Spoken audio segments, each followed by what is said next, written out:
ആഴ്ച മുൻപ് ഞാൻ ഈ വീഡിയോയിലൂടെ കേരളത്തെ ക്രിമിനലൈസ് ചെയ്യുന്നത് CPM ആണെന്നും അതിന് നേതൃത്വം നൽകുന്നത് കേരള മുഖ്യമന്ത്രി പോലീസ് മന്ത്രി തന്നെയായ ആളാണ് എന്നും വ്യക്തമായി പറഞ്ഞിരുന്നു. തൊട്ടു പിന്നാലെ നമ്മൾ കേൾക്കുന്ന ഒരു വാർത്ത, തലശ്ശേരി പോലീസ് സ്റ്റേഷനിലെ പോലീസുകാരെ ഊടുപാടടിച്ച മാർക്സിസ്റ്റ് ഗുണ്ടകളെ അവരുടെ പേരിൽ കേസെടുത്തതിൻ്റെ പേരിൽ ആ പോലീസ് സ്റ്റേഷനിലെ സബ് ഇൻസ്പെക്ടർമാരെ, ഒരു വനിതാ സബ് ഇൻസ്പെക്ടറെയും പുരുഷ സബ് ഇൻസ്പെക്ടറെയും സ്ഥലം മാറ്റിയിരിക്കുന്നു മാർക്സിസ്റ്റ് ഗുണ്ടകൾ പറഞ്ഞതനുസരിച്ചെന്നാണ്. അവർ പരസ്യമായി പറഞ്ഞിരുന്നു നിങ്ങൾ ഈ സ്റ്റേഷനിൽ കാണില്ല എന്ന്. അതിനെ തുടർന്ന് അടുത്ത വാർത്തയാണ് കളമശ്ശേരി പോളിടെക്നിക്. SFI ഭരിക്കുന്ന യൂണിയനുള്ള കളമശ്ശേരി പോളിടെക്നിക്കിൽ കഞ്ചാവ് തൂക്കി വിൽക്കുന്നു. അതിൻ്റെ പേരിൽ ഒരു KSU നേതാവും ഒരു SFI നേതാവും പിടിയിലായെങ്കിലും SFI നേതാവിൻ്റെ മുറിയിൽ നിന്ന് കണ്ടെടുത്ത കഞ്ചാവിൻ്റെ അളവ് വളരെ പെട്ടെന്ന് ജാമ്യം കിട്ടത്തക്ക തരത്തിൽ 10 ഗ്രാമിൽ നിന്ന് താഴേക്ക് മാറുകയും KSU നേതാവിൻ്റെ മുറിയിൽ നിന്നെടുത്ത കഞ്ചാവ് 2 കിലോ ആണെന്ന് രേഖപ്പെടുത്തുകയും ചെയ്തിരിക്കുന്നു. ഇതൊരു വലിയ ധീരമായ പ്രവൃത്തിയായിട്ടാണ് എക്സൈസുകാരും പോലീസുകാരും ചെയ്തതെന്നാണ് ഇവിടുത്തെ മാധ്യമ വീരന്മാർ പറയുന്നതെങ്കിലും നമുക്കറിയാം ഇതിൽ ഒരു കേസെടുക്കുക എന്ന് പറയുന്നത് ഇവിടെ സ്വാഭാവികമായി സംഭവിച്ചു കഴിഞ്ഞാൽ പോലും ഇതിൽ SFIക്കാർ രക്ഷപ്പെട്ടു പോകുമെന്നും മറ്റുള്ളവർ കേസിൻ്റെ ബുദ്ധിമുട്ടുകളെല്ലാം അനുഭവിക്കേണ്ടി വരുമെന്നും ഒരുപക്ഷെ ജയിലിൽ കിടക്കേണ്ടി വരുമെന്നും. കാരണം ഇതിൽ തന്നെ SFI നേതാവിന് ജാമ്യം കിട്ടി.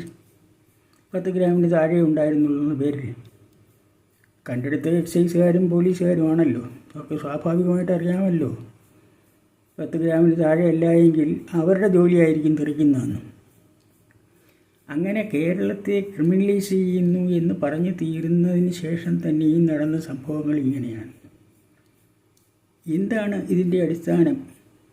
SFIയെ സംബന്ധിച്ചിടത്തോളം കേരളത്തിലെ എല്ലാ സർക്കാർ കോളേജുകളും സർവകലാശാലകളും ഗുണ്ടകളുടെ താവളമാക്കി മാറ്റിയിരിക്കുന്നു എന്ന് ഞാൻ നേരത്തെ എൻ്റെ ഇതിൽ പറഞ്ഞിരുന്നു, ചാനലിൽ പറഞ്ഞിരുന്നു. ഇപ്പോൾ ഈ SFI അതിന് പറയുന്ന മറുപടി, SFI നേതാക്കന്മാർ, ഞാൻ അന്ന് അതിൽ തന്നെ പറഞ്ഞിരുന്നു, SFIയുടെ സംസ്ഥാനതല നേതാക്കന്മാർ എന്ന് പറയുന്നവർ മിക്കവാറും എല്ലാം തന്നെ ഗുണ്ടകളാണ്. അവർ ഇതിന് പറയുന്ന മറുപടി, ഞങ്ങൾ മാത്രമല്ല നിങ്ങളും KSUക്കാരും കൊടുപ്പിച്ചിട്ടുണ്ട്, KSUക്കാരും കഞ്ചാവ് വ്യാപാരം നടത്തുന്നവരാണ് എന്നാണ്. നമുക്കറിയാം KSUക്കാരിലും കഞ്ചാവ് വ്യാപാരവും കഞ്ചാവ് ഉപയോഗമൊക്കെ നടത്തുന്ന ആളുകളുണ്ടെങ്കിൽ പോലും SFIക്കാർ ചെയ്യുന്നതിൻ്റെ 100% പോലും അവന് ചെയ്യാൻ കഴിയില്ല. അവനെ പിടിച്ച് ജയിലിലിടും. SFIക്കാർക്ക് മാത്രമേ സർക്കാരിൻ്റെ സംരക്ഷണയോടുകൂടി ഈ പ്രവൃത്തി ചെയ്യുവാൻ കഴിയും. ഇത്തരം ഏത് പ്രവൃത്തിയും, ഗുണ്ടാപ്രവർത്തനമാണെങ്കിലും കൊലപാതകമാണെങ്കിലും SFIക്കാർക്ക് മാത്രമേ കേരളത്തിൽ ഇമ്മ്യൂണിറ്റിയോടുകൂടി ചെയ്യാൻ കഴിയുമെന്ന് നമുക്കറിയാം. ഈ ഇമ്മ്യൂണിറ്റി ഇത് കാണുമ്പോൾ എനിക്ക് ഓർമ്മ വരുന്നത്, മാവോ സേതൂങ് വിപ്ലവത്തിൻ്റെ പേരും പറഞ്ഞ് മാവോ സേതൂങ് ചെയ്തിരുന്നത് വ്യാപകമായി കറുപ്പ് നട്ടുവളർത്തി, കഞ്ചാവും കറുപ്പും നട്ടുവളർത്തി അത് ലോകരാജ്യങ്ങളിലുള്ള വിവിധ രാജ്യങ്ങളിലേക്ക് കയറ്റുമതി ചെയ്ത് കാശുണ്ടാക്കി വിപ്ലവം നടത്താനെന്ന് പറഞ്ഞ് കർഷകരുടെ ഭൂമിയെല്ലാം പിടിച്ചെടുത്ത് കൃഷി നടത്തിയിട്ട് കർഷകർക്ക് വിപ്ലവം കഴിഞ്ഞതിന് ശേഷവും കർഷകർക്ക് ഭൂമിയും തിരിച്ചു കൊടുത്തില്ല. തിരിച്ചു ചോദിച്ചവരെ പിറ്റേ ദിവസം കാണാനില്ലാതാവുകയും ചെയ്തു. ഈ മയക്കുമരുന്ന് വ്യാപാരം ശക്തമായി ധാരാളം കാശുണ്ടാക്കി മുമ്പോട്ട് പോവുകയും ചെയ്തു. അതുപോലെ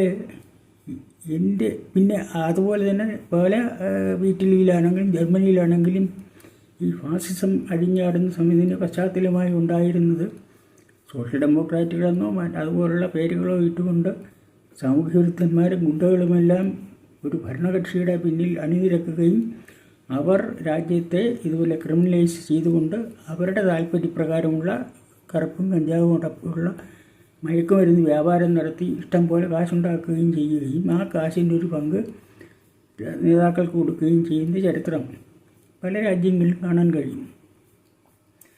അതുപോലെ കേരളത്തിലും ഈ CPM എന്ന് പറയുന്ന പ്രസ്ഥാനം ഈ കഞ്ചാവ് കച്ചവടവും മയക്കുമരുന്ന് കച്ചവടവും പാർട്ടിയുടെ ആശീർവാദത്തോടു കൂടി പാർട്ടി സഖാക്കളിൽ ഇതുപോലെ ഗുണ്ടകൾ, ഇഷ്ടം പോലെ ഗുണ്ടകളും സാമൂഹ്യ വിരുദ്ധന്മാരും ചേർന്നിരിക്കുന്ന പാർട്ടിയാണ് CPM. ആ പാർട്ടി നേതാക്കന്മാരുടെ ഈ പാർട്ടിയുടെ തന്നെ ഉത്തരവാദിത്വത്തിൽ എവിടെയെങ്കിലും കേരളത്തിലോ കേരളത്തിന് പുറത്തോ മയക്കുമരുന്ന് കച്ചവടവും കഞ്ചാവ് വളർത്തുകയും ഒക്കെ നടത്തിയിട്ട് ആ സാധനങ്ങൾ കേരളത്തിൽ സർവകലാശാലകളിലും കോളേജുകളിലും സുരക്ഷിതമായിരിക്കുന്നത് എന്തുകൊണ്ടാണെന്നാൽ അവിടെ SFIയുടെ വിളയാട്ടമാണ്. മറ്റൊരു വിദ്യാർത്ഥി പ്രസ്ഥാനത്തിന് നാക്കെടുക്കുവാൻ കഴിയാത്ത രീതിയിൽ അടിച്ചമർത്തിയിട്ടുകൊണ്ടാണ് കേരളത്തിൽ പോലീസുകാരും CITUക്കാരും എല്ലാവരും കൂടെ ചേർന്ന് വിദ്യാർത്ഥികളെ അടിച്ചൊതുക്കുന്ന സ്ഥലങ്ങളായി മാറിയിരിക്കുകയാണ് നമ്മുടെ ക്യാമ്പസുകൾ. അപ്പോൾ അതുകൊണ്ട് ചെറുപ്പക്കാരൊക്കെയാണല്ലോ ഈ ലഹരികളിൽ കൂടുതൽ താല്പര്യം. മാത്രമല്ല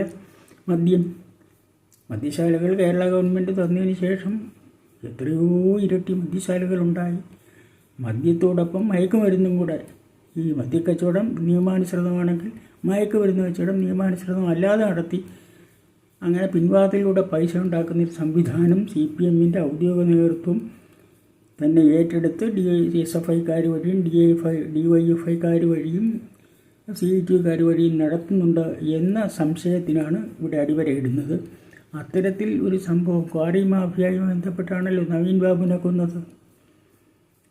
അപ്പോൾ ഇത്തരം സംഭവങ്ങൾ വരുമ്പോൾ ഇവരുടെ ഇത്തരം താല്പര്യങ്ങൾക്കെതിരെ കോളേജ് ക്യാമ്പസുകളിൽ ആരെങ്കിലും സംസാരിച്ചു കഴിഞ്ഞാൽ, യൂണിവേഴ്സിറ്റി ക്യാമ്പസുകളിൽ സംസാരിച്ചു കഴിഞ്ഞാൽ അവരെയാണോ ഇവർ തല്ലിക്കൊല്ലുന്നത് എന്നുകൂടെ സംശയിക്കത്തക്ക രീതിയിലാണ് കാര്യങ്ങളുടെ പോക്ക്.